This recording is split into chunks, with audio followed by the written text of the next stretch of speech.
The Sikh Research Institute's mission is to provide educational resources to Sikhs to lead a Guru-inspired life.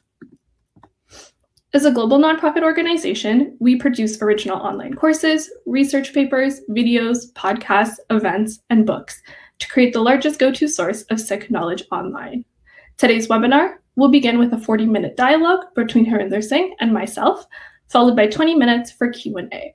So please drop your questions in the chat box and be sure to include your name and your city. Now, I would like to introduce you to our speaker. Harinder Singh is a widely respected educator and thinker who is deeply in love with one force, the oneness that radiates in all. Love and justice symbiotic paradigm propels him to leverage public awareness for social change. He currently serves as the Senior Fellow, Research and Policy at the Sikh Research Institute.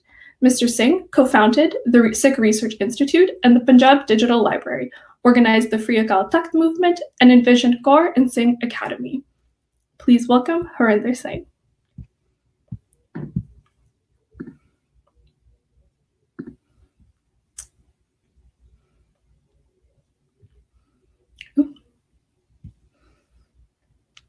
Waheguru Ji Ka Khalsa, Waheguru Ji Ki Fateh. Lovely. Thank you for joining us today, Harinder Singh. In today's conversation, we would like to particularly engage with those who are born after 1984, those that were not witness to and do not have a living memory of these events, which would include individuals such as myself. So perhaps those who see the hashtag and posts on social media that have been circulating this week, particularly the hashtag Never Forget 1984, but those that also want to know more. I know there are many young attendees in our audience today from Khalsa schools all around North America joining us today. So I just wanted to give them a warm welcome. It's particularly heartwarming to know that these young voices want to be a part of this conversation, and we welcome them. I would also encourage everyone tuning in today to ask any questions related to 1984 that they might have. I think we'd like to move past this idea of dumb questions. There are no dumb questions. If you've ever had any sort of questions surrounding 1984, here is the place to ask. And like I stated before, please, when you're asking your question, include your name and your city if you are comfortable sharing that. So to begin our conversation, I'd like to start with a overarching question Harinder Singh. So when we speak of these events, the what that occurred and the how it occurred perhaps is something that is a little more tangible or accessible, something that's Googleable. However, if we delve into the why, we get into the nuances of what was happening in 1984. So perhaps something that's not as easy to search. So perhaps we can start at what did Punjab look like in 1984? What was it to be in Punjab in that moment? Yeah, that's a great question, because we are living in a reality where, in America at least, and the globe is watching what's happening in America right now. But it was very different in 1984. You did not have the social medias at the time. The only news channel was government-owned called Doordarshan. The radios were owned by the government of India. There were few newspaper correspondents who were from outside of India, but primarily the information flowed one way. And as you know today, what you are looking at, the Black Lives Matter protests, even with so much independent media, people still get some conflicted ideas on the data and the messages. So back then, in 1984, if you look at from January through May, and eventually what happened in June, the situation is this, that you don't have all these modes of communication. You have eventually government sealing the border of Punjab, which means the international border, which touches on the Pakistan side, as well as all the national borders, which means touching Rajasthan, parts of Haryana and Himachal. So when you seal a border, it means nobody's allowed entry inside or out, not just from Amritsar, but from all over Punjab. So the situation is that no one is allowed to enter or exit. There are no correspondents, even though few correspondents exist at the time in terms of independent media or international media. Very, very few. It was rare, in fact. Even the newspapers at the time were considered, just like today in India primarily, they're party papers, which means they write on behalf of the political parties of India. So you don't have social media. You only have eyewitnesses account. You have some photographic account. You have the lived memories, and you have one big white paper of the Indian government which tells you the story. And this is where the situation is quite drastic in Punjab, that you don't have independent or social media or other narratives other than the government's narrative, which is very important, by the way, as we enter this, because it's like watching only what a White House today says. If you only watch that, that that's nowhere close to what the story is, right? As you all know. So that's what we see in 1984. It's going by, in fact, what the government of India says, and through it, what the army said, through it, what the radio said, through it, what the TV said, and through it, what the newspaper said. That's what was the situation of Punjab. Mm-hmm. So perhaps we could talk about pre-1984. What were Sikh relations to the Indian government? What was that relationship?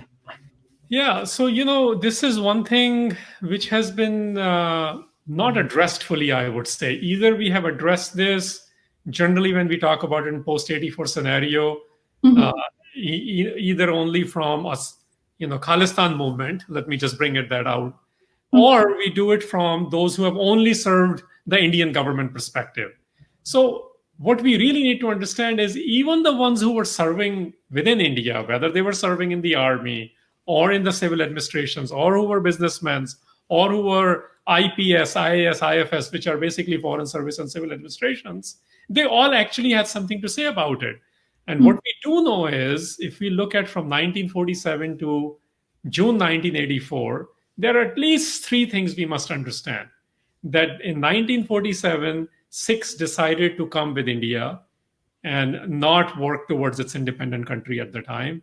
And there were certain promises. So there is a sort of a broken promises with the Sikhs by the national government of India, which was led by the first Prime Minister of India, Jawaharlal Nehru. Okay, so we have broken promises from 1947, and then you have statehood rights. This is where Punjab and Sikh come into play and get intermixed. So sometimes we say they're inseparable, sometimes they say they're totally separate things. Well, it is not as black and white as that. What happens is the rest of India gets organized by the languages and they get their statehoods, but the state of Punjab doesn't. So Sikhs champion Punjabiyat on the Indian side of Punjab. So there is a 16, 17 years of movement just to get the Punjab organized and recognized, which gets truncated. And then you have discriminatory policies, whether it was entering the armed forces, whether it was setting up industries in Punjab, whether it was the religious rights of Punjab or agrarian rights, religious rights of the Sikhs, or agrarian politics. Now, agrarian matters because remember, Sikhs were traditionally either in the army, armed forces, or they're the farmers. So when you have discrimination of water issues going on, discrimination in the entrances of army going on, discrimination against Sikh religious practices going on, they all sort of consolidated in what happened in 1984. And I want to point out that's the first part. So the promises, and then what happens between 47 to 70s. And then there's a big event in India in 70s, which was the emergency, when the Prime Minister of India assumed dictatorial powers, and Sikhs en masse reacted to it. It's like a civil disobedience movement, which India hadn't seen. But Sikhs had done it. India hadn't seen against a government to this level who was assuming dictatorial role. So I think all that culminated into 1984. There is religious, political, social, and state level discriminations, and those confrontations came head into play in June 84. Mm-hmm. Yeah, so perhaps here we have covered a little bit of the why. So now I feel like we are at June 1984 a little more tangibly. So perhaps we could talk about the events that actually occurred in the first week of June. Yeah, I think we need to get maybe a little where you started, if you don't mind. I want to get a little bit into the why part of this more. So the why is, this is a question which we, as you articulated, we don't get into too much. Why would Indian government do this? Well, we have to understand that people like the history of between 47 and 84. We have to understand the relationship between somebody who had become an autocratic leader who's willing to pull out tanks, just like President Trump has even invoked in this country. Just imagine that for a second, right? So, why part here comes in? Because Sikhs, by their DNA, is what I like to call it, by their design, we stand for certain liberties. We stand for people's right. We stand for not just our rights, and we have been doing this for 550 years now. And by the time 1984 came, it was 500 years of every administration. So there is an incredible relationship Sikhs have had with every state, including Ranjit Singh when the Sikh ruler was there, including with the British, including with the Mughal. So with the India also, there's a similar relationship going on that we feed India. That's through Punjab's breadbasket. We serve India by serving in the wars, whether it is against Pakistan, whether it's against China. Uh, we we did everything, and we paved the independence of India and Pakistan with the Sikh blood. If you look at the numbers, so the why comes in when we object to the governments of the time. This is a very interesting relationship Sikhs have with every government, by the way, that we actually become the biggest allies with them for a time being when they're doing the right thing. When they're not doing the right thing, we are also the biggest champions of adversaries, which basically means we fight the empire. We become the rebellious kinds. So, why comes in there? This is not just that India did this. This is not just the Mughals did it. This is not just the British did it. Sikhs served in the British army too.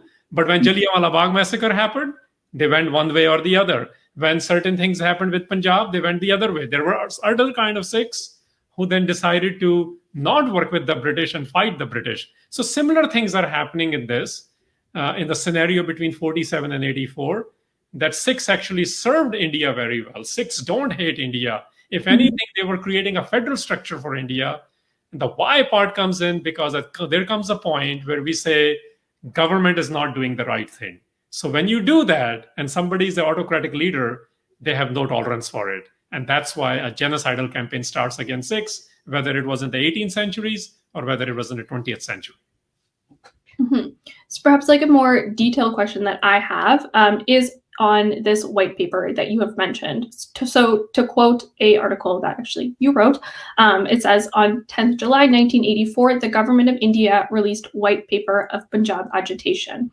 Its preamble gives two grounds for the 1984 invasion. A, the consequences of this determined assault on society cannot be measured simply in terms of the number of people killed and injured. And B, the whole thrust of extremist violence was to fragment the people of Punjab and destroy this common culture. So I know this comes in July, but kind of juxtaposing it with June and this preamble of why. Could you speak a little more to that? Sure. I think the first answer to that in writing actually came from a citizens report, which basically wrote very clearly, which was printed in September 1985. They basically said, you can either go by, and this is very important, and Sikhs need to understand, and this is where I will contextualize a Sikhi or a Gurmat angle to it. But first, by a report by Citizens Commission, they said, if you go use the term Operation Blue Star, you will follow the premise of white paper of which Government of India wrote. But they said, but if you follow the term Ghallughara, and this is the Sikh term, he says, if you follow that term, you will understand what the government is telling you is nothing but lies. These are not, I'm paraphrasing that, but this is not my conclusion. This was the Citizens Commission's conclusion in September of 1985. So what does that mean? Let me explain that a bit. Ghallughara is a term, it is an all-encompassing term. We must own our terms because part of the battle has always been of the narratives. And part of our narrative is Ghallughara involves people what we now call pilgrims died in the Darbar Sahib complex. Well, it includes pilgrims. It includes workers who were there. SGPC has workers.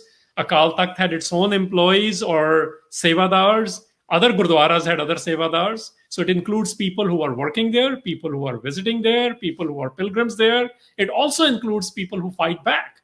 So when Jarnail Singh Pindranwale and 100 or so Sikhs who stayed back to defend the Darbar Sahib complex, it also includes them. This is an 18th century term.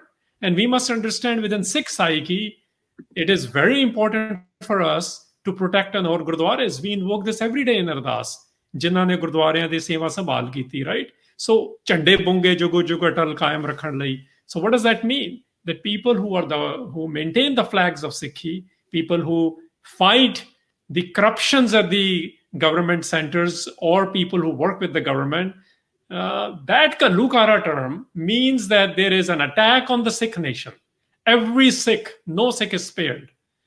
And Ghallughara means anyone who dies because of that attack, which was declared by the state or the empire of the time. So this is what that white paper is doing. And people who have studied white paper, not me, people stood in Indian parliament. The home minister at the time stood in the Indian parliament. He says, white paper is nothing but the white lies.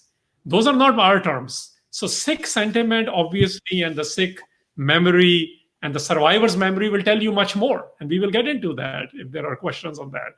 But even if you go by people who are serving in the Indian parliament at the time, and what they are saying within a year of that report, they basically say this is a hogwash. There is nothing believable in this. Whether it's Mr. Parar's book, the general who went inside, whether it is the white paper.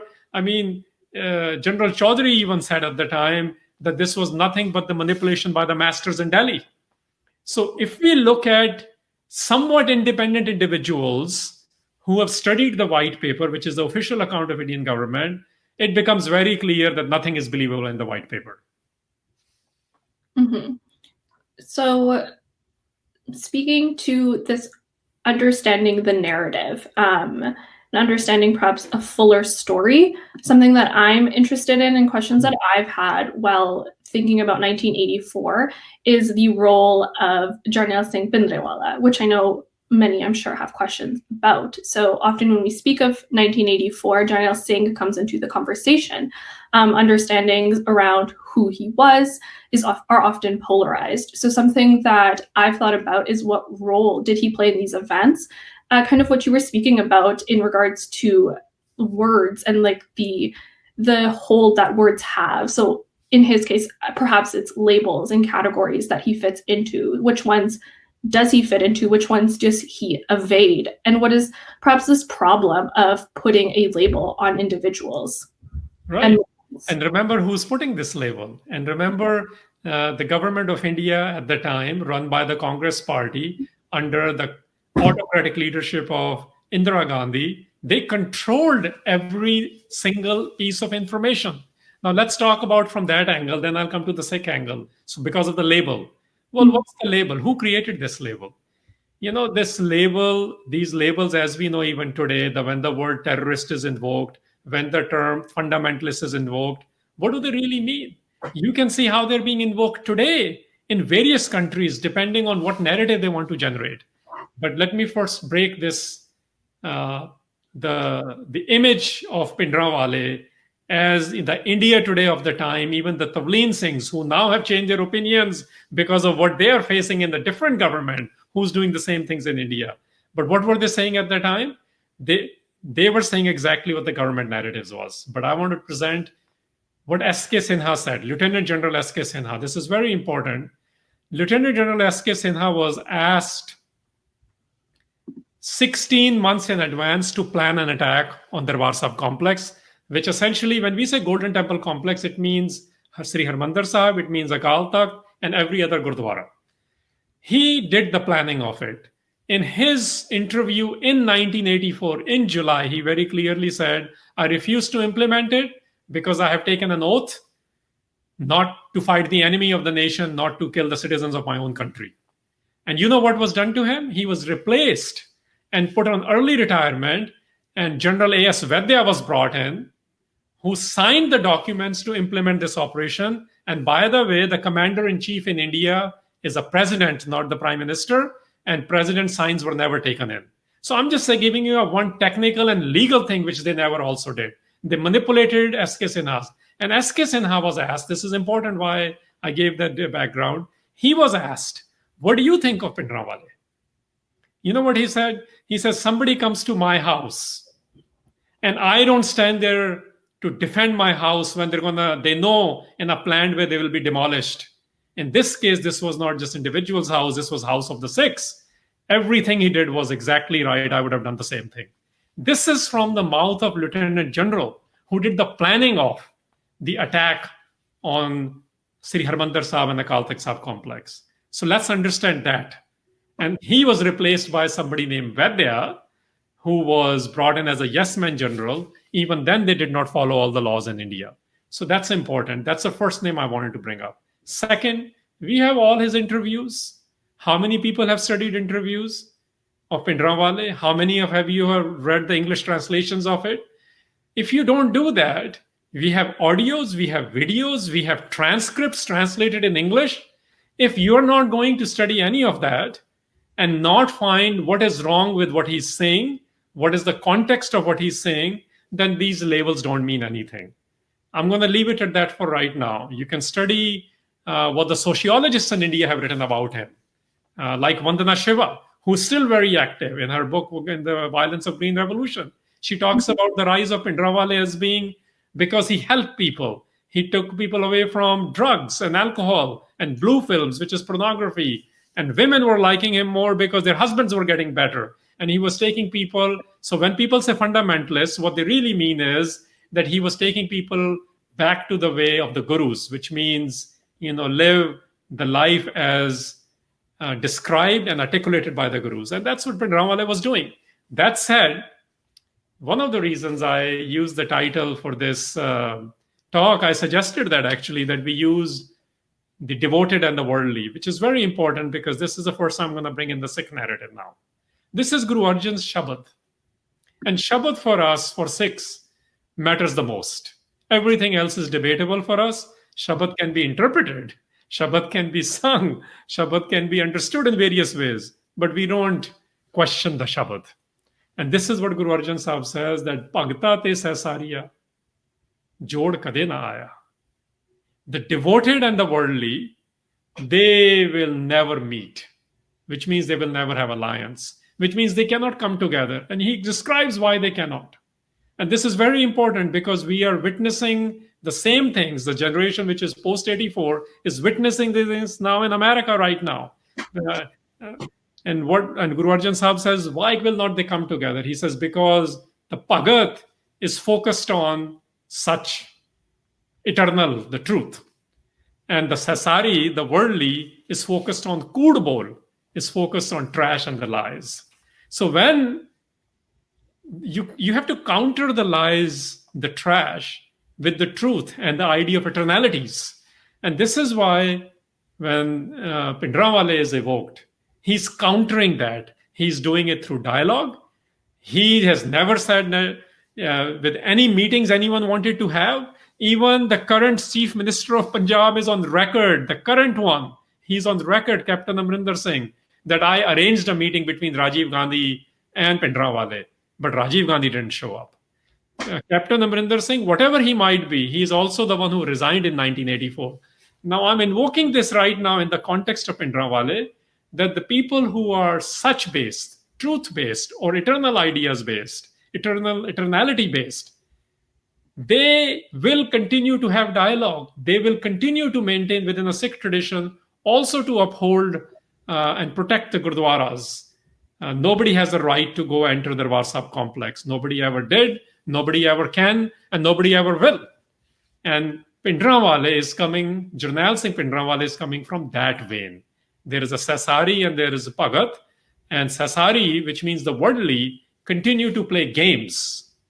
And the Bhagats, ਉਹਨਾਂ ਦੀ ਚਾਲ ਨਿਰਾਲੀ, Gurbani says Bhagta ki ਚਾਲ ਨਿਰਾਲੀ, and he is the Bhagat.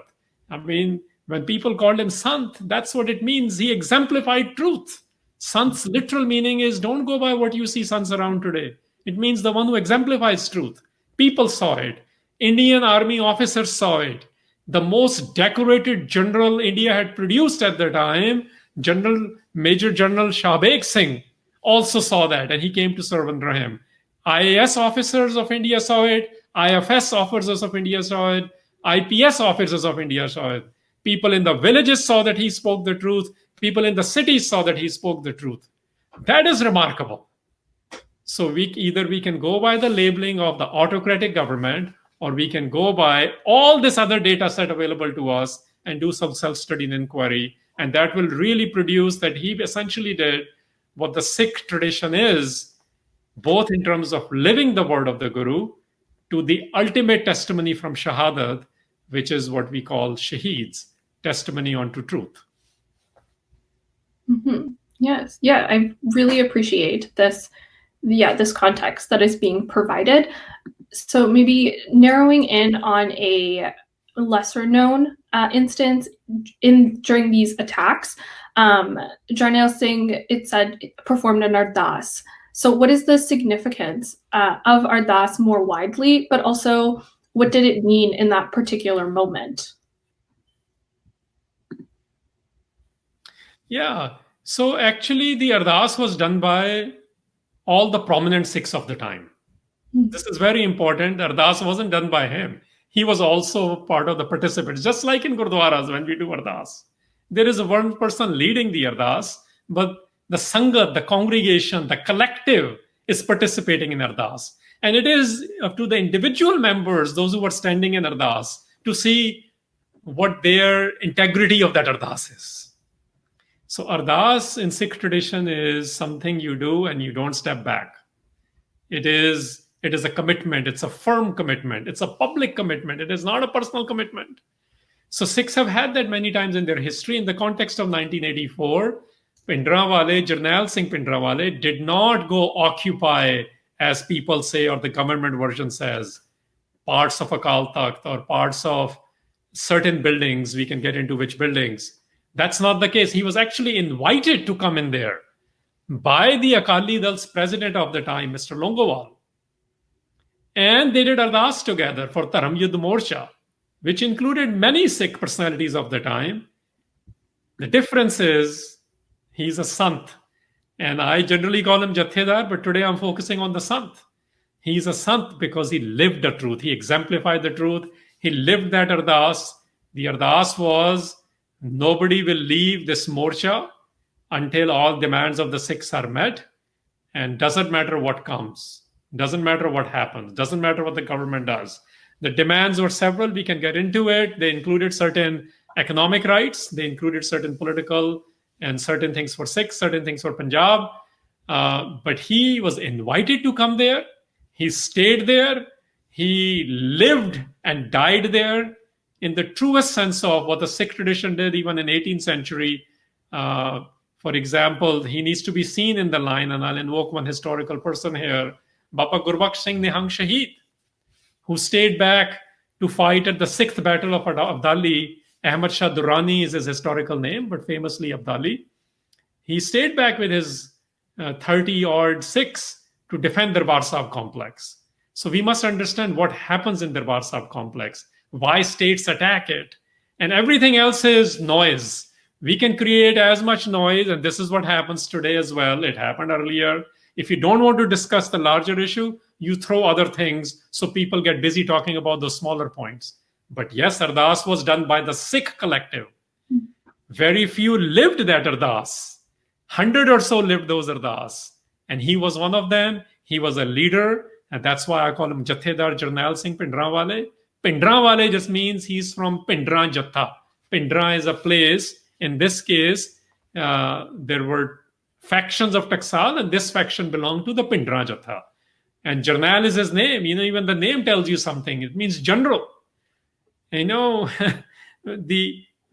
generals of the Indian army, the ones, and this is very important, and let me bring this up, because earlier I said, people who served India, Shavek Singh is also misunderstood. He needs to be understood in this context. He even cut his hair to fight the Pakistanis, to defeat them, because he was undercover. And he talked about this. And he says, I did anything and everything.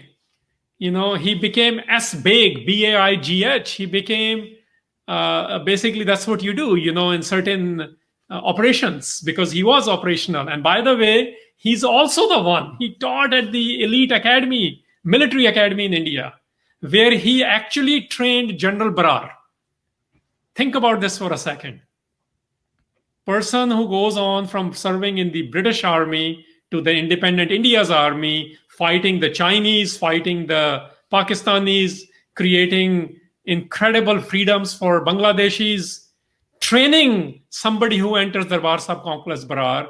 Even that person, what we don't know about him is, he says between 76 and 84, he had 8 years to go, and he went and he decided, and there's an interview of him. His brother is vouching for this. His brother is still alive.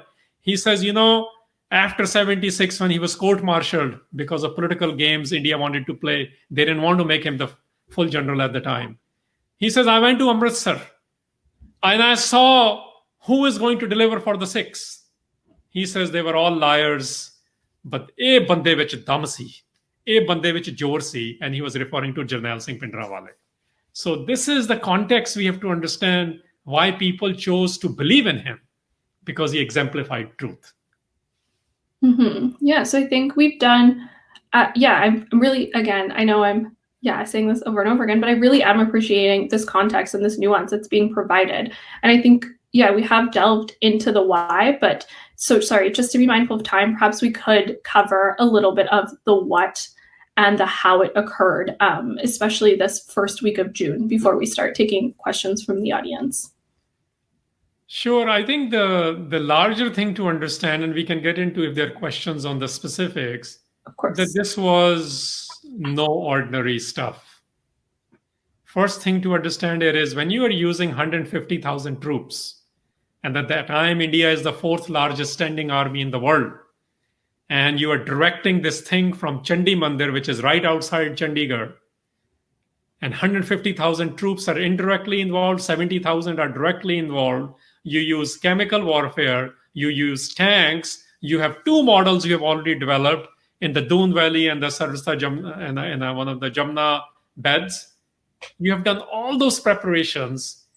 You cannot be telling me that you did all this so you can take care of quote-unquote terrorists in the Darbar Sahib complex.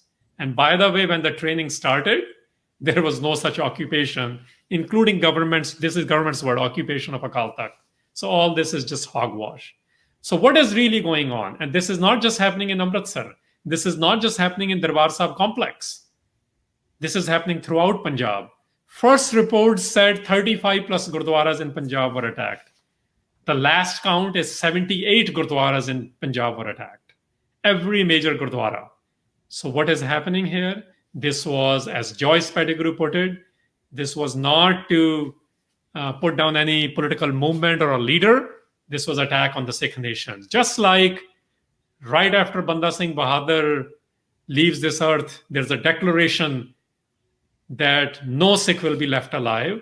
Similar declarations were taking place in India in 84 when they said no Amritdhari Sikh should be left alone, or he should be reported, or she should be reported. Similar things are happening through these tactics. So the idea is when you go there on a martyrdom day, June 3rd, we are talking right now, what's the time? 9:04 here? About 2.5 hours before now, 4 a.m. on June 4th, which is roughly the time in Punjab right now, 2.5 hours into it. This is when they really started this operation. They started bullet firing much earlier. I happened to be near that complex on May 28th and 29th. We were going into Pakistan as yatris. Entry was being allowed. People were being checked, but Punjab got sealed.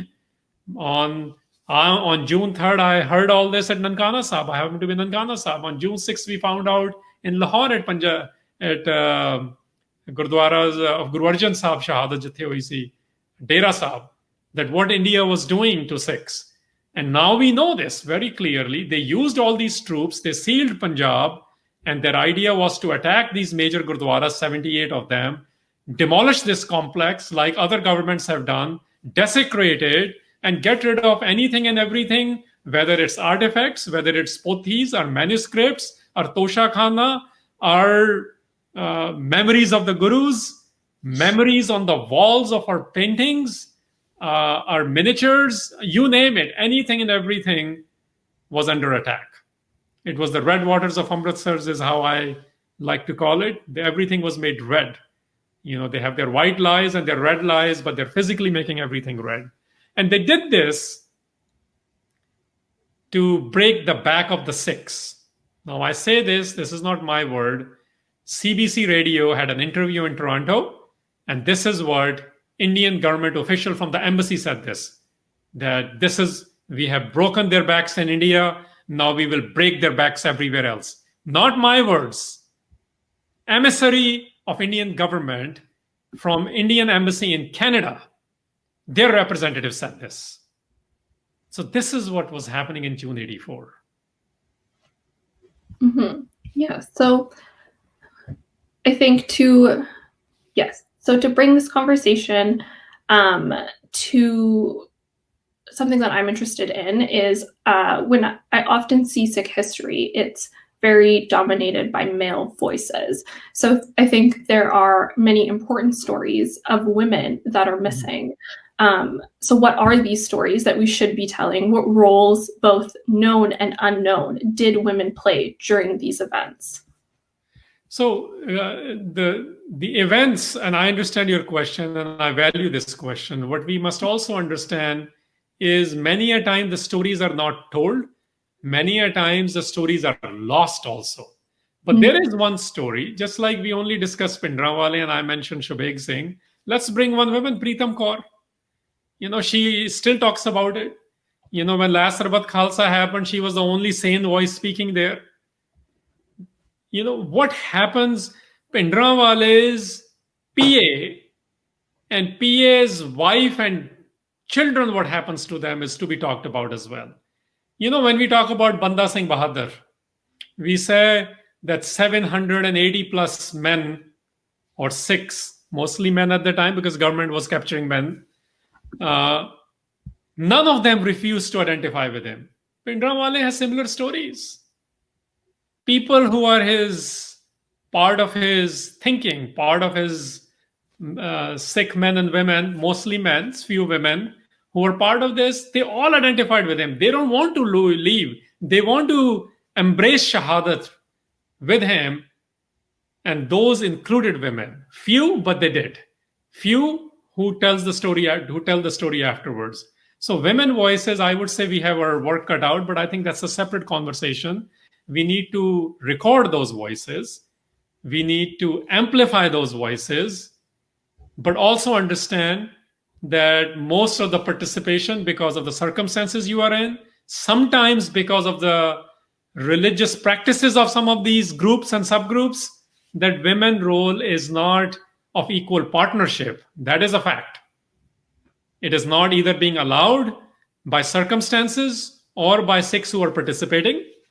But what is uncontestable is women do play a role, women did play a role, and we need to assure that whether 100 years ago when Balbir Kaur wanted to play that role, she was allowed eventually, and in 80s and in 90s, these roles have been played.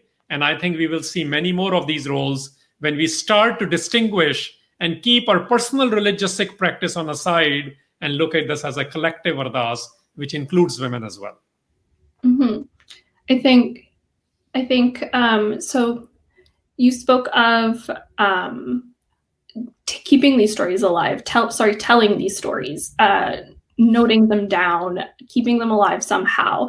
But I think sometimes this process can be dangerous in like the contemporary moment that we were in. So maybe to take it more into a contemporary context, perhaps we can discuss what this event looks like or how this event has impacted us 36 years after the fact or after its occurrence. So even today, like the blocking of #Sikh on Instagram and Facebook, like what does this mean? What limitations are being put on Sikhs, both in the diaspora and at home in Punjab? So let's put it first, what were the limitations in 84? And now we will come to 2020 limitations, because limitations are always there. Question is, what do you do given those limitations? So in 84, everything was sealed, right? Even then, how did the stories come out? Whatever we might think of certain officials or certain politicians, when they did go to Darbar Sahib, few days later, they come out and they write about it and they talk about it, and this is what gets captured by some of the international media. that included Zail Singh, that included, although Sahib Singh at the time gave some wrong statements, Yani, Kripal Singh as well. But most of those statements were accurate, and we did find out what happened that day. When the photographers like Danish took those pictures, we have those now available because he made them available. Some of the pictures were taken by army, they were stolen or smuggled, and now we have those available. There is always going to be limitation in today's technology, and I'll get into that. There are different levels of limitations. But we must understand that when this attack happened, every Sikh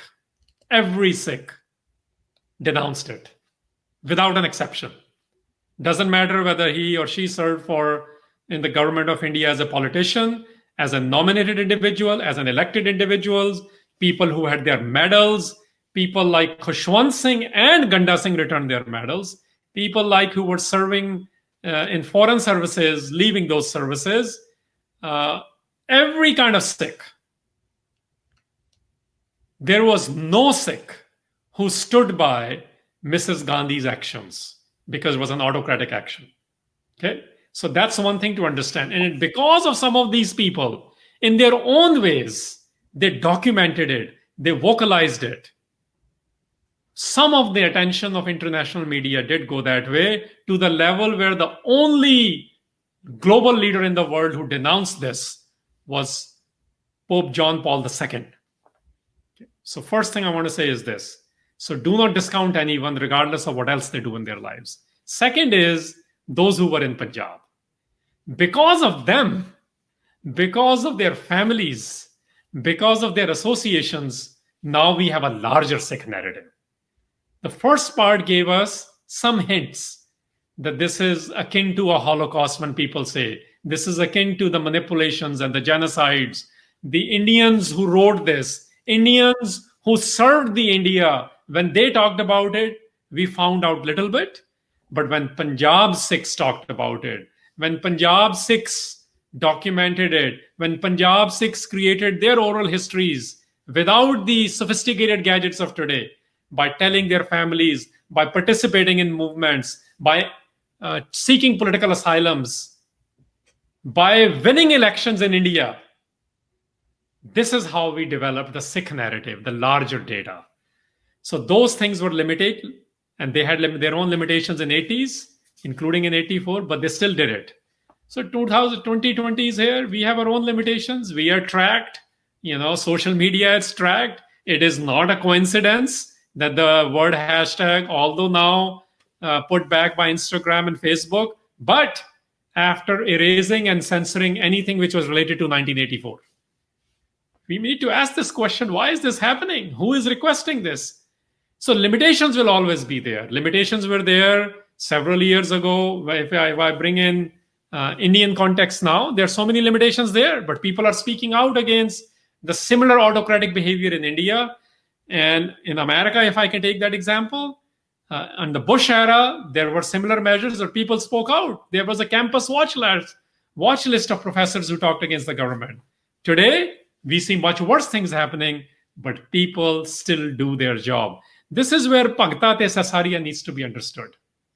Now, from a Sikh angle, I would say, people who used to talk about 84, I remember those days. I was less than 12 when June 84 happened. And I remember coming to America in 86. And I remember not talking much for a few years. And I remember even in Gurdwaras, everyone looked at you funny depending on who it was when you don't talk about 84. Even 5 years ago, it was very difficult to talk about 84 because Sikhs themselves do not understand the Sikh narrative. And they will look at you funny. And they will talk funny to you. But I think that time has changed. That has changed because the diaspora Sikhs and Punjab Sikhs who kept alive this narrative at the heavy cost of being labeled terrorist or sympathizers of X, Y, and Z, you fill in the blank, but the narrative survived, and that is a larger narrative now. Everyone knows this. Even the MPs in the upper house of Indian parliaments for last 5 years have been saying, why is there no independent inquiry in India on this? Even till date, There is no independent inquiry. What do they have to hide? Sikhs have nothing to hide. They have talked about who were the militants, who were the survivors, what got missed, what happened where. Sikhs haven't been hiding. We don't apologize about anything we do. If anyone is hiding anything, it is the government of India. It is army not declassifying full operational details, although they have leaked, including in their defense reviews, that this operation was a complete failure.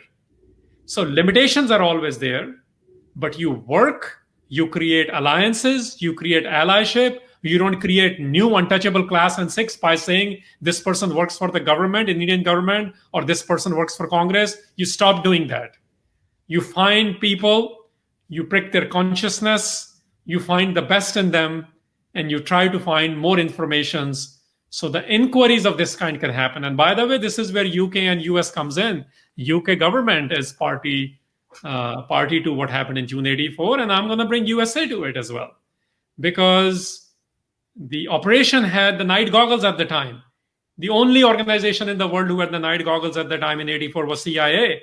And I actually met a gentleman, owner of a restaurant in UK, who facilitated that conversation to bring those goggles to India. So, look, guys, governments work in their own ways. They look at their economics, they look at their games nations play in terms of geopolitical realities. Those limitations will always be there, but let's look for individuals, even today, who will help us establish the truth, who will help us understand the Sikh narratives, so we can present not just to Sikhs, but also to 1.2 billion people in India, where the propaganda is still very heavy, that what really happened in 84, how Sikhs have nothing against India, Sikhs have nothing against the Hindus or the majority populations, but we definitely have many things against autocratic behaviors, autocratic leaders, people who believe in violating international laws, Indian laws, as well as riparian laws, which are affecting Sikhs in Punjab. Mm-hmm.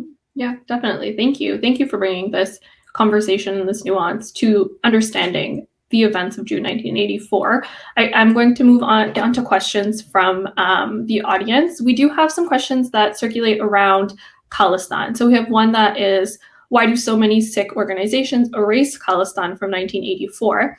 But kind of, in conjunction with that, we also have, what do you make of diaspora groups such as, and there's listed, in their attempts to create an independent Sikh state? Yeah, I think we need to again understand it at a nuanced level. There is no denying that there was a demand of Khalistan. There is no denying that Khalistan was invoked in June 84. Pindranwale is on record saying it very clearly. ਅਸੀਂ ਮੰਗਦੇ ਨਹੀਂ ਆ, but ਜੇ ਇਹਨਾਂ ਨੇ ਦਿੱਤਾ ਅਸੀਂ 47 ਵਾਲੀ ਗਲਤੀ ਨਹੀਂ ਕਰਨੀ. That's one reference, that we don't ask for it, but we are not going to refuse it if we are given that. And we are not going to make the 1947 mistake. Second incident where it is invoked in June 84's context, because that's what we are discussing today, is when he says, if the army enters the Darbar Sahib complex, it will lay the foundation stone for Khalistan. And that we do see.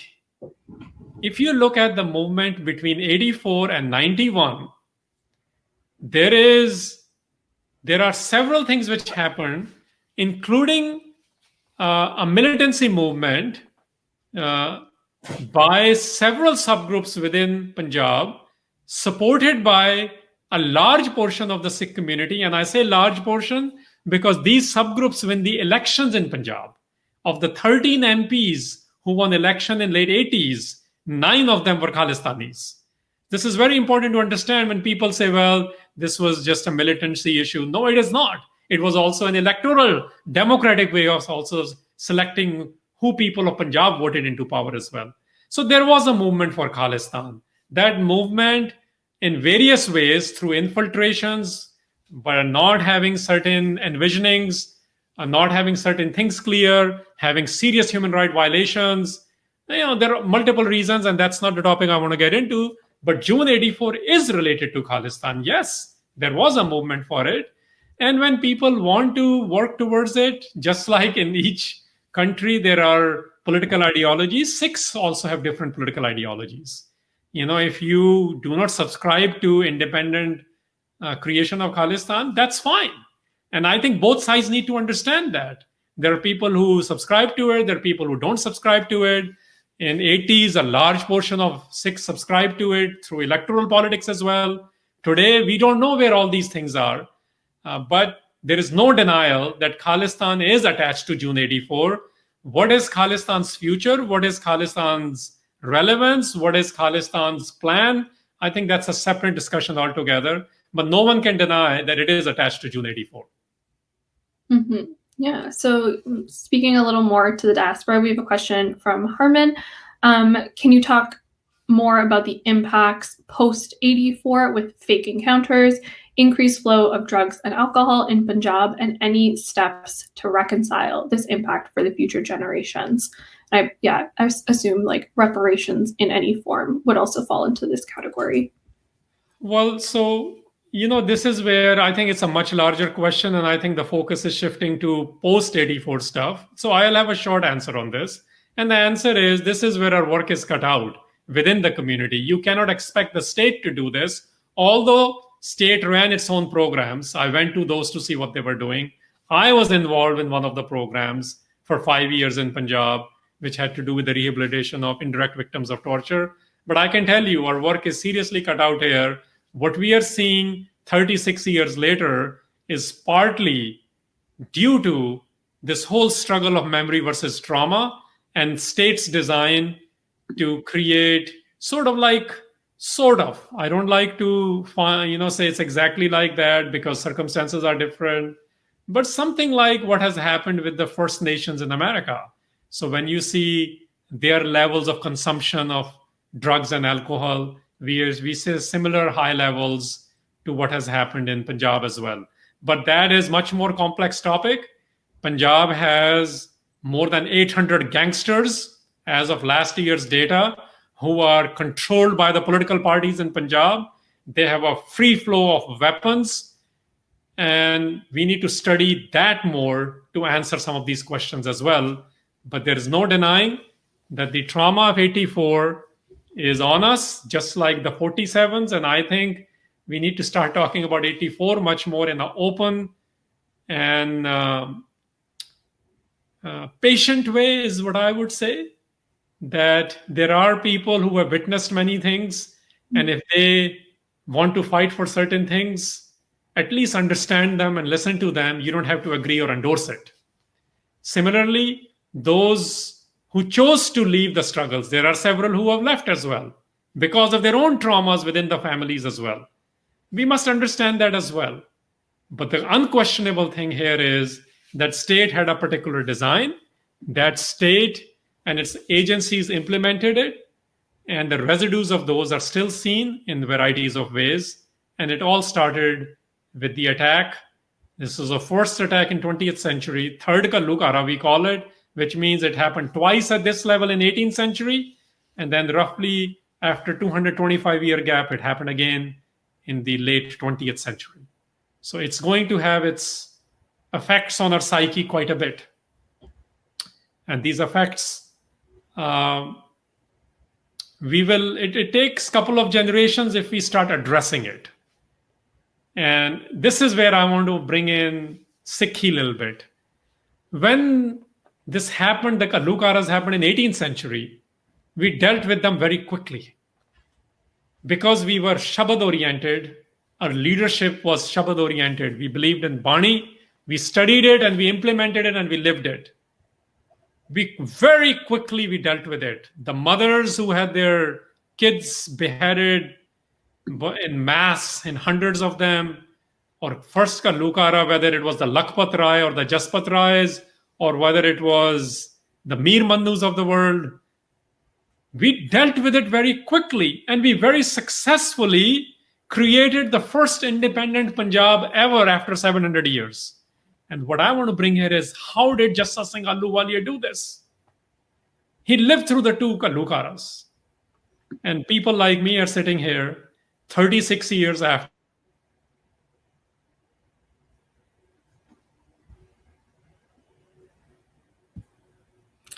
Oh, it seems that Harinder Singh has been kicked out of this webinar. Sorry, if you'll just be patient with us. I'll see where he's at.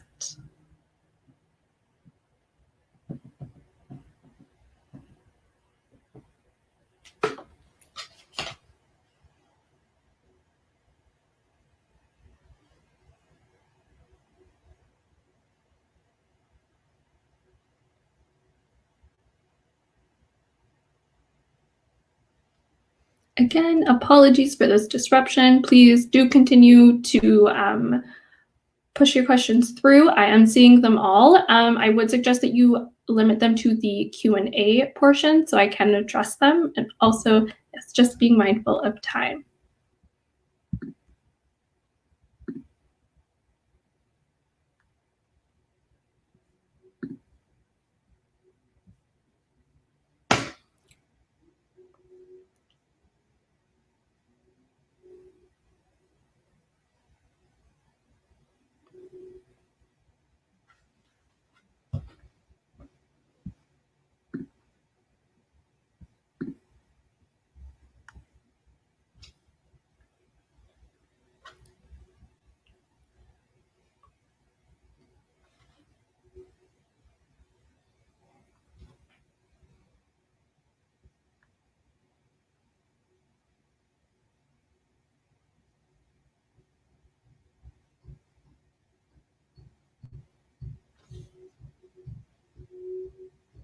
Can you hear me? Lovely. Hi, can you hear me? Yeah, all perfect. No worries at all. So sorry about that. No, it's all right. Yes, so we are getting a large influx of questions. I think together today we have learned so much in this conversation, and I hope it continues to be fruitful for everyone involved. And because our Q&A section is so active, Harinder Singh, if you have the time, I suggest that we continue this conversation for 15 minutes more. And I would also like to be mindful of those tuning in who are unable to stay. That's definitely not a problem. Please note that the recording will be available at this webinar, so anything that you do miss will be available there. But again, Harinder Singh, if you have the capacity, we could keep this conversation going a little longer. Can you hear me okay now? Yeah, you're perfect, definitely. I'm not sure 100% what happened. Okay. Yes, so another question that we've been getting a lot of, sorry.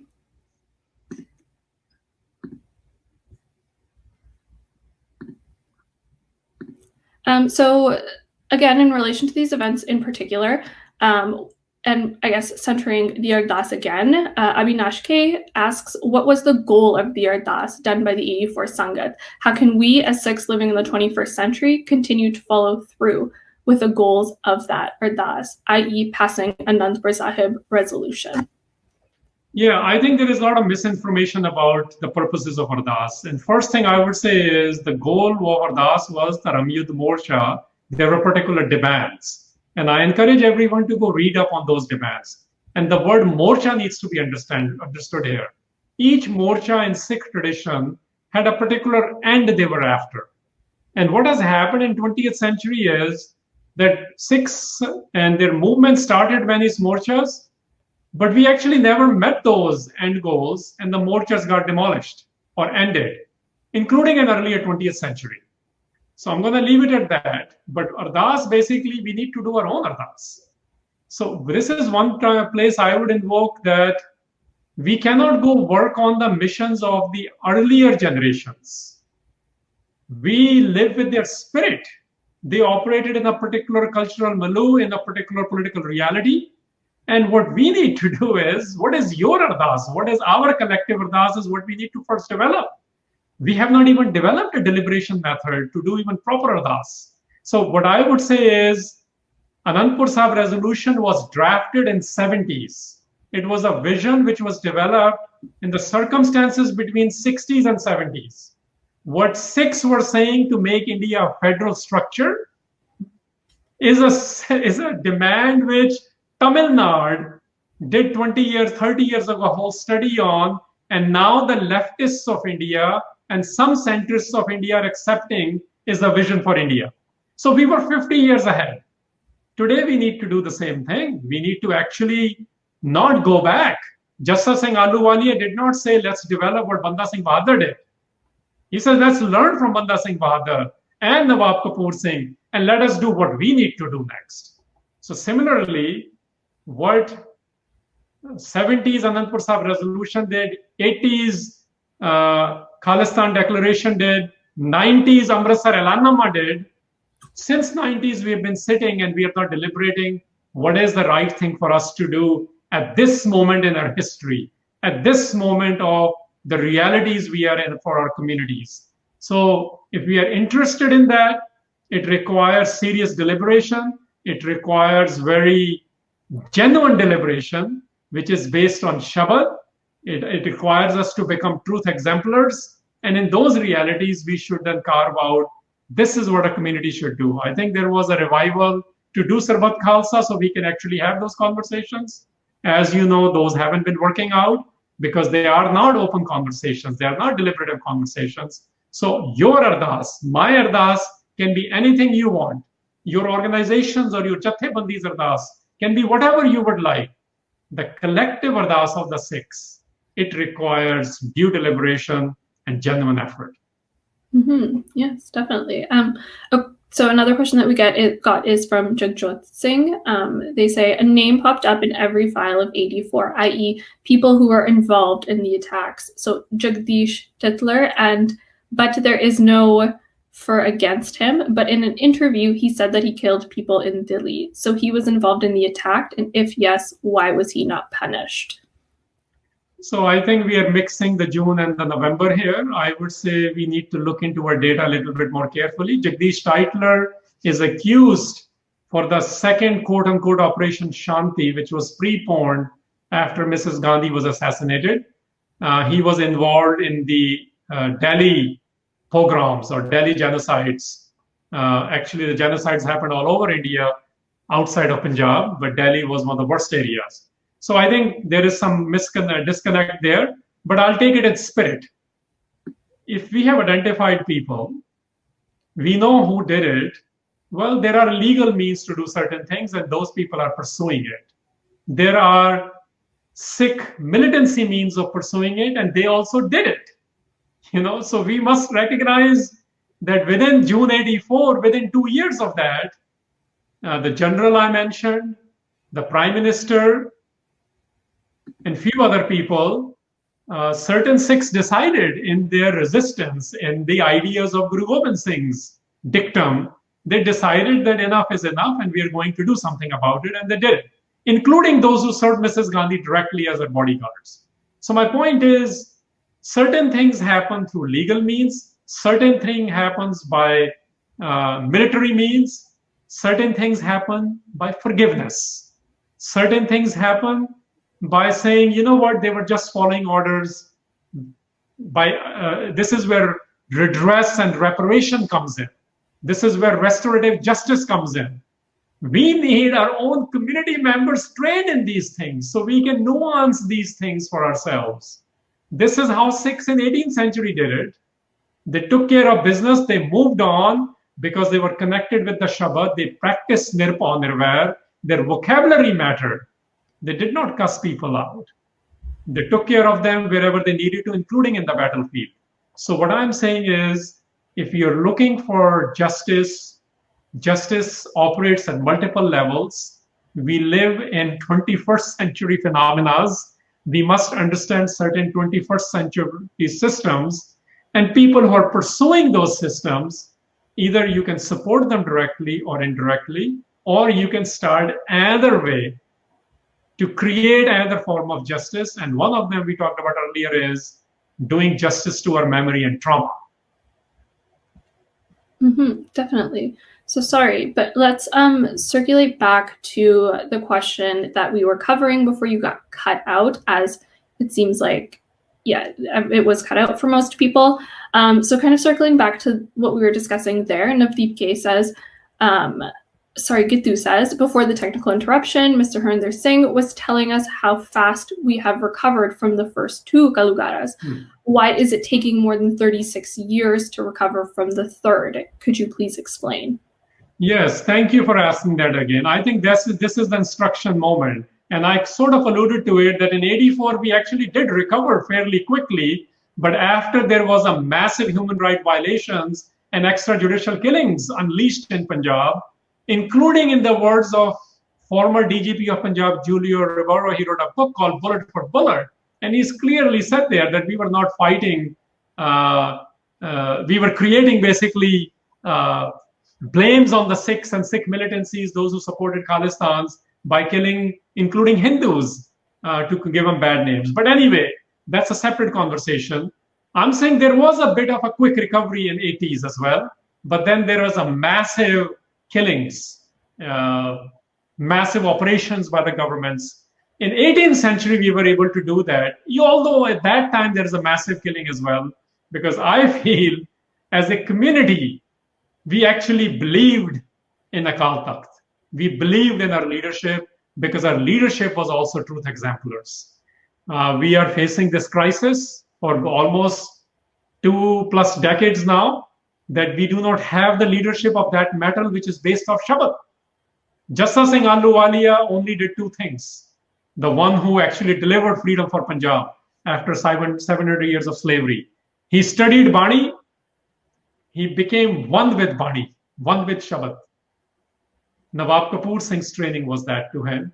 And second training was that he knew the ways of the world, how to fight the battle at the time, how to keep strong Sikhs at bay, those who disagreed with certain things, and also keep the strong Sikhs with him when they needed to go take care of business as well.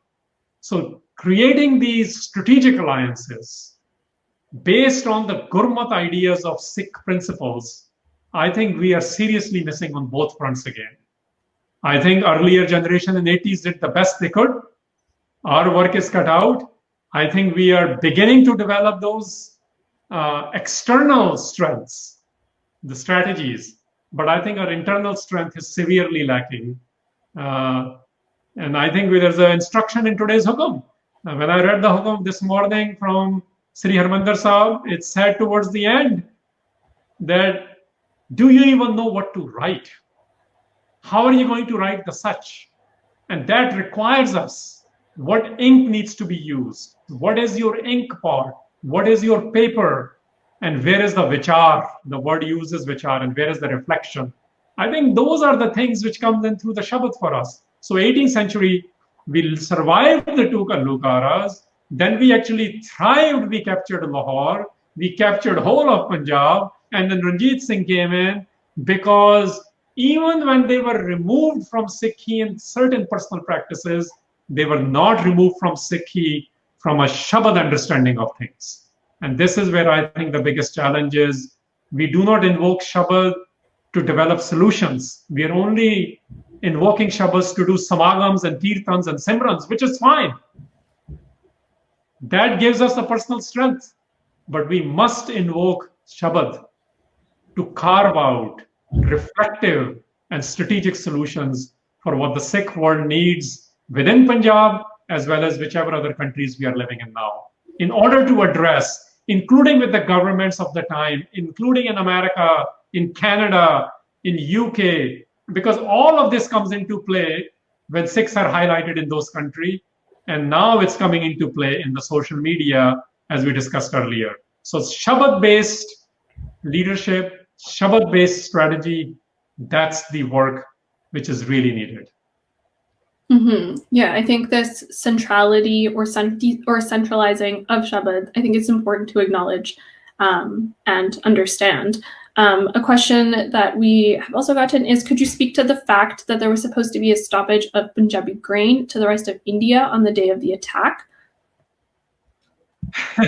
So there are several things. So that Morcha I was talking about, it had to do with certain labor rights as well. I think I'm going to recommend that we need to understand, yes, India, Punjab feeds India. Even now with all these things, they used to say 2/3 of India is fed by Punjab. And not just that, I actually alluded to it earlier that it was the Sikhs who were in the armies which were maintaining the sovereignty of India. So, yes, there were certain threats possibly. And yes, there have been statements made, let's cut off the water supply because they are looting the electricity and water of Punjab, violating Indian laws and international riparian laws. What really needs to be addressed here is that the way they decide how much the grain will be sold in the mandis is the issue, because this is how they were hurting the Punjab's farmer. Anyway, what was happening in those demands is that the game is completely changed now, guys. You know, the way agriculture and the industrial complexes and the economic zones which have been developed in Haryana and in certain places in southern India, the game has completely been changed. You cannot rely, those are the data points on why we were giving the fight at the time. And this is what I was referring to earlier. We need to understand the game today. You know, where is the economic might? Where is the physical, the monetary, as well as the power? You know, this idea of electoral power and the soft power, which is the influence. Where does that lie today? And based on those, we need to come up with the today's solutions. Back then, yes, grain, water, serving in the army, proportion to the population, you know, discrimination in armed forces, discrimination in appointments, those were the big issues. Part of those are still issues, but now we have much larger issues, such as actual compromise on the Sikh sovereignty, even at a spiritual level, is going on.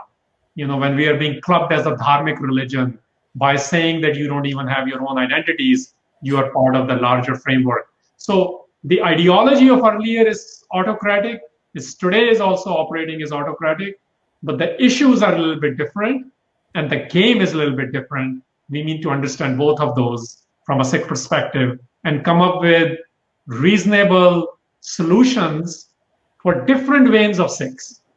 And that's something reasonable for different veins, because one solution doesn't work for all Sikhs. In 18th century, it did. Today, it will too again if we had free Akal Takht, if we had independent Akal Takht. We don't. In the absence of that, let's create and work towards, if you're interested in, solutions which will work for particular veins of Sikhs, so at least we achieve those successes. Mm-hmm. So perhaps you've kind of already touched upon this, but a question that has come up a couple of times is, could you link the water rights movement to how it escalated in late 70s and how it all turned into a separatist movement and how it became political? Yeah, it has to do with the natural or international conventions as well as legal conventions within India. Wherever the water flow, if I oversimplify it, it basically means this. Wherever the water is flowing from, the first rights to that water are to the people who are next to that water, the flowing rivers, in this case of Punjab. What was happening was canals were built to take the water out of Punjab.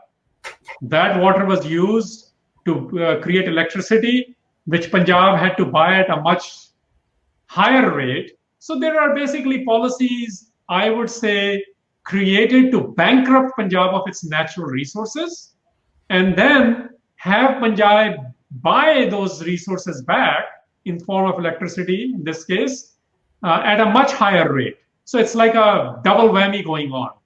Essentially, what it means is that what you now hear about this cancer trains in Punjab, when you hear about that the water level in Punjab is dangerous in 80% of the Punjab, it's happening because of the bankruptcy which has continued of the natural resources, including agrarian policies and which seeds are being used since 1960s. So that part they've already done. Now we are dealing with a next level of sort of subjugations by controlling economics of it and controlling the narratives from religious and other and then drugs and other narratives as well, which are going on. So I would say we need to study those more now. But if you are interested in this, Joyce Pettigrew's perspective is primarily based on the economic issues of Punjab. So I recommend Dr. Pettigrew's book, The Sikhs of Punjab, which in detail covers this phenomena of economics of Punjab and how that became laced with Sikh religious sentiments and which then walked into the Sikh militancy movement. So just to be mindful of time, this will be our last question, but something that is coming up in multiple different ways in the chat is the role that the youth play. So the contemporary, the youth. And I think it's really important here to also acknowledge the contemporary global moment that we find ourselves in. So how does this Sikh history of state oppression and police brutality play into the responsibility, both in the Sikh context, but also how we stand in solidarity with the Black community and what is occurring globally? Yeah, so I think this is entirely up to the audience. But here are a few things to consider. Just like we become passionate about and at some point unapologetic about civil rights issues like Black Lives Matter today in America, and with a global support where people in New Zealand are doing hakas to support it, we need to have similar level of unapologetic support for Sikh rights. And I think we need to become comfortable with that. We don't need to apologize for fighting for Sikh rights. There are people in diaspora and in India outside of Punjab who completely identified with other people's rights, downtrodden rights, and we are supposed to as Sikhs. Please don't misunderstand me. But we cannot just keep feeding langars to people. You know, langar is an outcome of our living. It's an outcome of our connection with the Shabad. And part of that outcome is also to fight for people's right. You know, so the youths today, whether you serve Khalsa Aid or through other organizations, civil rights, food rights, relief, aids, build alliances and allyship within the community for those who are fighting for civil rights, human rights, and protecting the memories of the militancy movement as well. That's one thing we can do. Mm-hmm. Second thing we can do is we must understand that just like there is a modern US state, although with an anomaly with this president, there is a modern Indian state. Just like there's a modern UK state. You know, there's a modern nation states now. In these modern nation states, what is our real ask? We need to go develop those answers. You know, every movement at the end of the day, including what happened in June '84, including with all the negotiations and failed negotiations and retrials and negotiations, then violations, and then more renegotiations, eventually what is going on?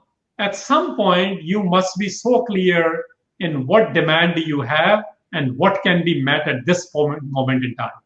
You're always pushing the envelope. I think we need to develop those systems better. I think youth is always is. People below the age of 25, I'm much older, so all I can do is share these ideas with you and my experience. And my experience and idea is essentially that our ideas are not baked. We really need to bake those ideas. We need to build allyship within the community. We need to become unapologetic within the community.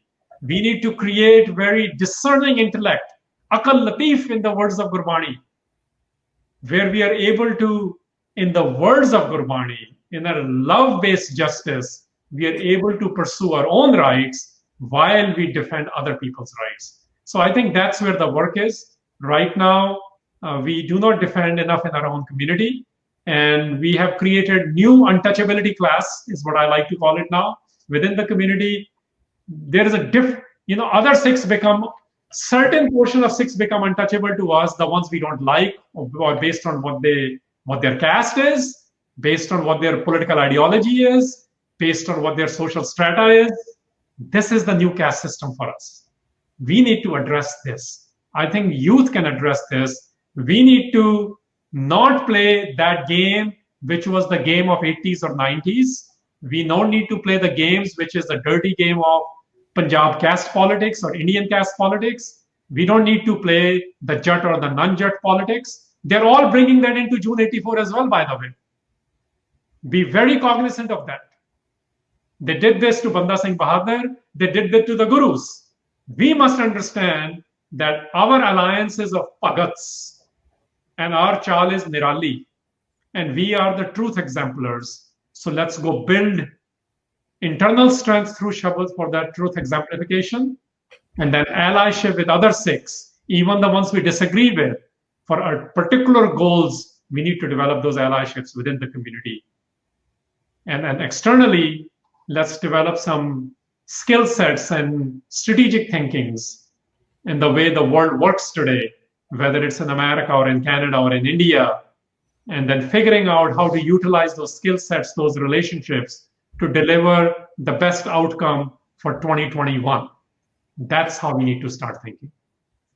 Definitely. I think that's a important and much needed note to end this on. Again, I'm sorry. It seems we have still somehow managed to go over time. I'd like to thank everyone that has participated, listened in, and engaged with this conversation in any way. Thank you, Harinder Singh, for taking the time today to participate in this conversation. And apologies to those whose questions were not addressed due to time constraints. Personally, I found this conversation to be very spirited and very nuanced. And I think that words get tossed around a lot, especially in the academy, but I think that is such an apt word for what I have gained from this conversation. And I'm sure that questions will continue to flow. They are still flowing. And I'm sure new questions will come up. So I'd like to take this time to invite anyone who does feel comfortable and please sharing these questions with me. I am at community@sikhri.org. So it's community@sikhri, SIKHRI.org. And I can marinate on these questions and these questions that we want answered. And we can tailor our coming webinars to answer these questions. We are also hosting bi-weekly live webinars. Our next live webinar, Shahadat, we will be joined by Japmin Kaur, Rupanpal Singh, and Santbir Singh to remember the Shahids of the Sikh Panth. So please join us. That is this Saturday. You can register at sikhri.org/webinars.